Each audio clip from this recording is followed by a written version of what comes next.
Hello বন্ধুরা, আমি আবার চলে আসলাম আপনার কাছে একটা ছোট্ট প্ল্যান নিয়ে। 992 স্কোয়ার ফুটের একটা প্ল্যান নিয়ে 3 বেডরুম। আপনি কিচেন থেকে হালে গেলেন, হালে সিঁড়ি পেয়ে যাচ্ছেন, সিঁড়ি থেকে হয়ে আপনি সিঁড়ি হয়ে আপনি এখানে পেয়ে যাচ্ছেন কিচেন। কিচেন থেকে বেডরুম পেয়ে যাচ্ছেন 1 নম্বর বেডরুম, 2 নম্বর বেডরুম, 3 নম্বর বেডরুম এবং অ্যাটাচ টয়লেট। দু বেডরুমে 2টো টয়লেট রয়েছে এবং সেই সঙ্গে আপনি পেয়ে যাচ্ছেন 32 ফুট বা 31 ফুটের একটা ঘর। 992 স্কোয়ার ফুটের ঘর পেয়ে যাচ্ছেন অনেক কম খরচে পেয়ে যাচ্ছেন আপনারা।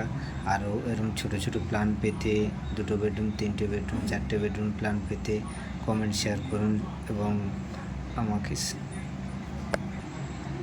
সাবস্ক্রাইবার করুন। আমাকে আরও এরকম ছোটো ছোটো ভিডিও আপনাদের কাছে উপস্থাপন করতে যেন পারি, তার জন্য আমাকে সাবস্ক্রাইবার করবেন। ভালো থাকবেন, ধন্যবাদ।